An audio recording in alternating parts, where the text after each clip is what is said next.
So now let's get started running code in the Python interpreter. For this class, you don't need to install any new software. You can run Python right in your web browser, and you should see something like this in your web browser once the video stops. There are two parts to this. There's the environment where you can edit code. So let's type code to print3. So print is a Python command that prints something out. And then after the print, we can have any expression we want that is valid Python. And we'll talk more about what expressions are in Python. Now we're just going to print the number 3. And when we click run, it will run this code and show us the result down here. And the result of printing 3, we see the output 3. We can do more interesting things. So we can print an arithmetic expression. So I've got 1 plus 1. Now we run this. We see both outputs. So first we printed 3. We see the 3 here. Then we printed 1 plus 1. We see the result of 1 plus 1 is 2. We can write this more clearly by having spaces. We can have spaces between the parts of our expression. So we can have 1 plus 1 with spaces between there. That's a little easier to read. When we run that, we see the same result. The result's still 2. And we can make more and more complex expressions. So let's print the result of 52 times 3 plus 12 times 9.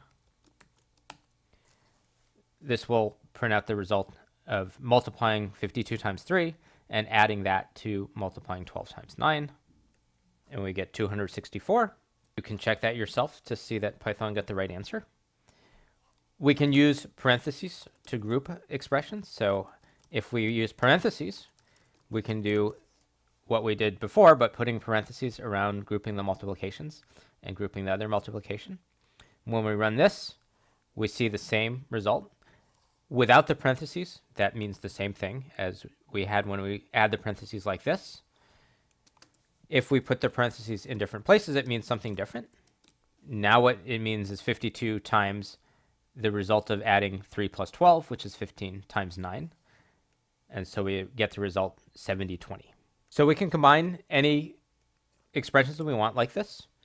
For example, if we wanted to compute the number of seconds in a year, we could compose many multiplications. So we'll multiply 365 days times 24 hours in a day times 60 minutes in an hour times 60 seconds in a minute.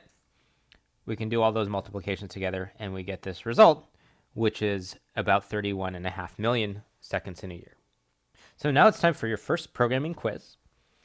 You've seen enough to be able to write a Python program, and your goal is to write a Python program that prints out the number of minutes there are in 7 weeks, which is the amount of time we have for this course.